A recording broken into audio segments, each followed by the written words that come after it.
널 기다렸어. With some of her friends, I assume, or maybe they're all just hanging out together. They don't really know each other, but yeah. Either way, hope they're having fun here. All right, guys, it's time for Hurricane. His demise may be at hand here. He's only taken out SOS, but let's be real, who hasn't taken out SOS tonight? Well. Curious? That's it. They're on the same score at 1-4. Yeah, both these players desperately need a win. Neither of them want to go down to 1-5, obviously. They essentially need all these wins at this point to have any chance of making it onto the next round. Yeah, and you know, I mentioned Shayla was here. I'm a photographer, takes a lot of great photos. Probably SOS's biggest fan as well. He's going to have to channel that energy because this is a dire situation. SOS has never been down like this in best of ones. I've never seen a situation where he's had this hard of a time. He looked tired today. Maybe he's sick. I'm not sure. But Hurricane beat him the last time. He needs to turn this around this time. He needs that win. So let's jump into set number 17 between these two pros. Hurricane and SOS on the map Frost.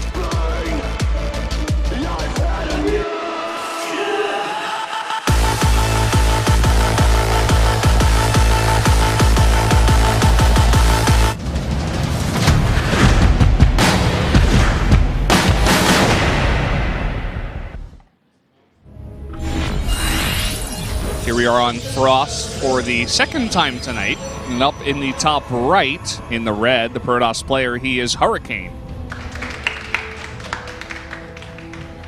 And the top left, in blue, it is SOS. At the beginning of this group, SOS and Classic were the two big favorites, but it's not so anymore. Now, SOS is all the way down with Hurricane, as we expected Hurricane to have a bit of a rougher time. He did defeat SOS at the beginning, which gave us hope, but then after that, he fell in every single game, much like SOS, who was only able to defeat Curious. I mean, we would never expect that at this point, it's set 16, that SOS and Hurricane are tied for last place. In fact, actually, Hurricane is ahead of him because he doesn't have an away win. Yeah. SOS is dead last at the moment, which is kind of sad to see. See if he can turn it around. He's been known to be a tough fighter and win against all odds. So if he wins 5 in a row, 6 in a row, well, then he's going to be in a good spot. So we'll see. Yeah.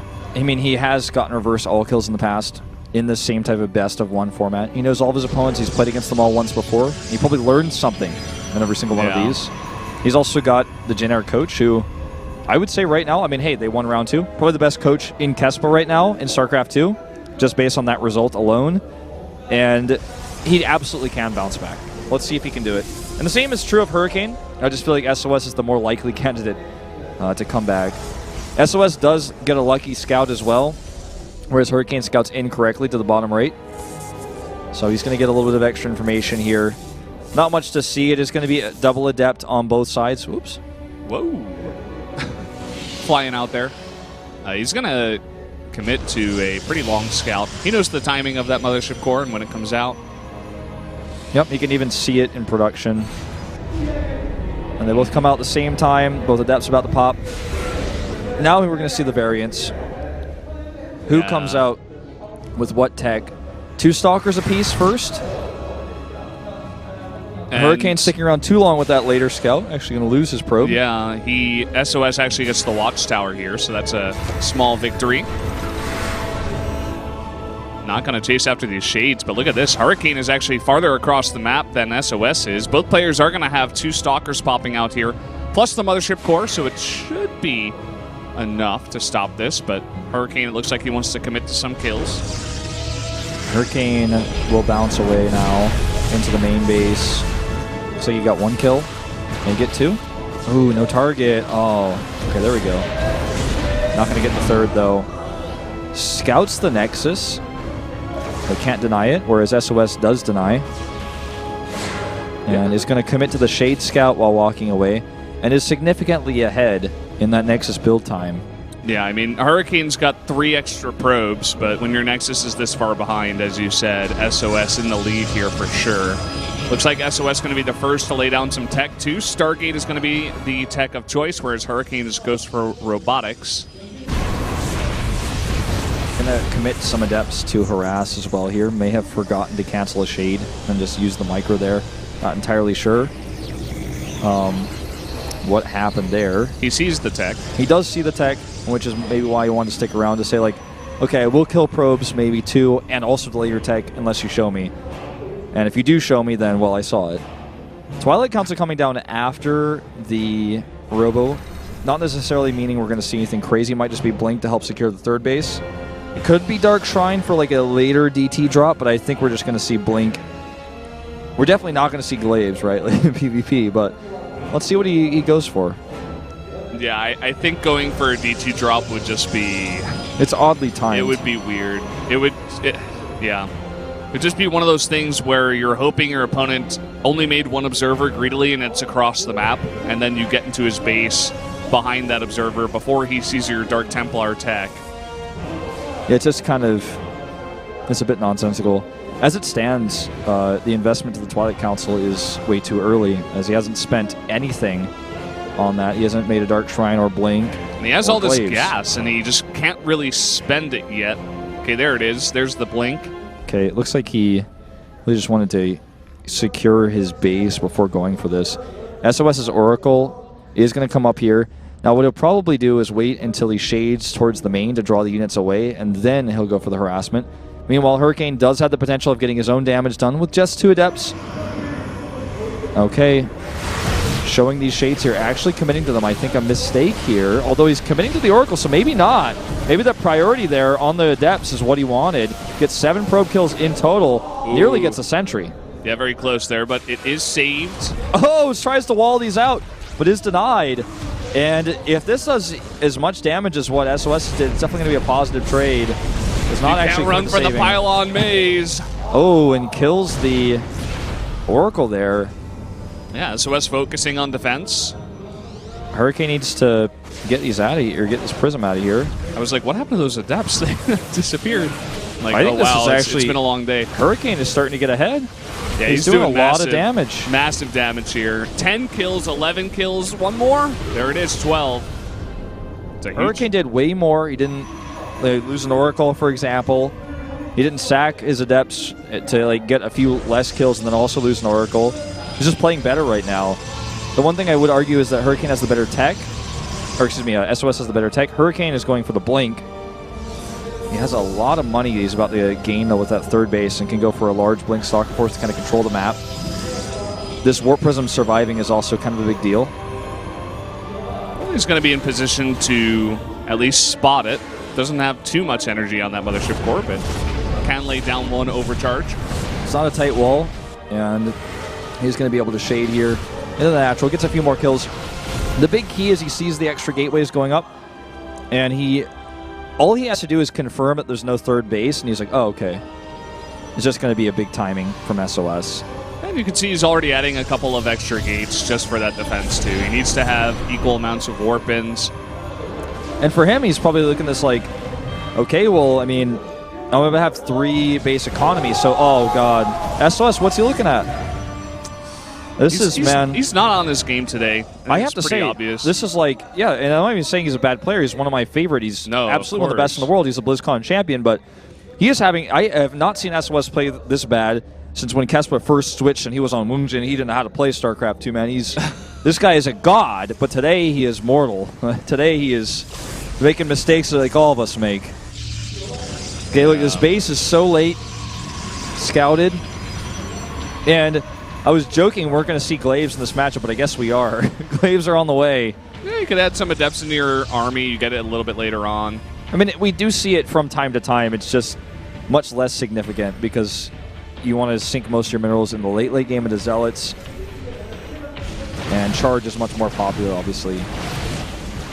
Well, he's got that advantage, I suppose, and wants to make it work with the gateways. We'll see. He's warping in mostly Stalkers, though. And SOS has his own Blink, too, so... Yeah, I was wondering about that. I thought he might have canceled it, but it actually is finished. This is a pretty scary attack that SOS is, or rather that Hurricane's committing to. There's 2 Immortals to his 1. Good force fields, though. Damn good force fields. Same is true of SOS's, though. Better force fields here from SOS, locking out everything except the sentries that get focused down. And he had a better concave there. Hurricane trying to force this fight. He is about to finish +1 and the glaives. He doesn't have any adepts. Yeah, he has 2 adepts. Yeah. Don't know about that upgrade choice. Barrier gets popped by a sentry. Looks like it was on auto cast here, and Hurricane will have to back away. Don't forget, though, that Hurricane's had this base for longer, and he has a bigger bank, and he's actually going to continue to warp in. It's just these Immortals are Immortals are doing too much damage. This is actually just basics. I'm like, he has 3 Immortals. You can't fight this. You just can't. If you wrote on a piece of paper what units were in his army, I could tell you, myself as a low-level player, those Immortals are going to win the fight. And you can see he's trying to make these adepts work. I think about half of them survive and try to go for some harass, but there's already the Mothership Core here. +1 finishes as well. For SOS, now he's matched it up. Yep, and he's going to take out this Nexus for free. Trying to target down these Immortal Barriers, go up. And he will save the Nexus for now. Time Warp going down, but he's not going to be able to commit to anything. He doesn't have enough units. Yeah, and all these probes out there by themselves. SOS, he looks really tired, man, but he's playing this game. He's winning. He looks sick, man. I hope he's okay. Yeah. All right, we're going to see the final blink in. It looks like 2 Immortals here to the 1.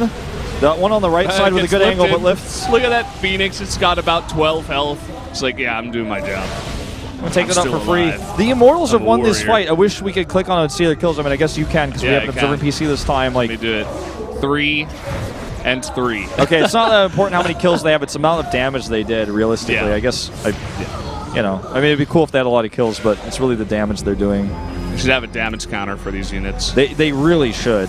Coming from casting Heroes of the Storm now for a long time, like a year now, I'm like, oh, well, the fact that I can see how much damage everything does is pretty cool. It's probably a lot of data to handle, I suppose, but yeah, I'm not sure. Most units die. Yeah, most units die quickly. Obviously, units like Immortals, Colossi, Ultras, that'd be the cool ones to have it on. Okay, I think this is going to be it. Yeah. Well, I mean, I keep saying that, but like for like 3 fights in a row now. Hurricane's just losing units over and over and over again. He's remade a 3rd Nexus, but he's losing mining time.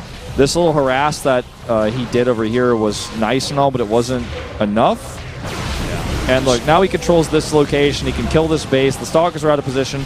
He's just going to, well, it looks like he's considered leaving it. Going to grab the Mothership Core. And the Stalkers over here on the right are essentially alone. He could try to somehow blink up there, maybe blink behind and go for something weird like that. That's what he's going to try to do. Blink used by the Stalkers of SOS, but he is running away. Looks like SOS is going to get glaives because he just wants to match the attack speed and DPS density of Hurricane. Obviously, well, this actually might just end it, though, because Hurricane's going to commit this because he knows he doesn't have a 3rd base. Yeah, has to take the fight. He's going to lose the fight here. In, the Immortal tanks a lot of damage, but it doesn't matter. Outnumbered again. Another blink forward. Immortal will go down with 2 more shots. 1 more Immortal joins the fight. Too late. Barrier popped. Another blink forward. There you go. GG. SOS going to take a win, and his hopes in this tournament are still alive, regardless of what looks like some nerves today or maybe some bad condition. Not exactly sure. But Hurricane, man, he takes another loss, and that may just be him out of the group. 1 and 5. Not looking too confident in himself. And that was an away win, so SOS picks up his first. That's right. So sticking in this one. Now everyone has 1 away win except Trust, who has 3. Well, that guy he basically owns this tournament right now. He's won every single game. And Wolf, guess what map is next? It's going to be Arena. Set 18, and it's going to be the only time we see it the entire day, and it's Gumiho versus Curious, our 2nd and final TVZ. Yeah. And this is actually the map pick of Gumiho, so he has something planned, and that's exciting. He's currently at 3 and 3, split halfway in the group, so he could go either way. He could go up from here, down. Yeah.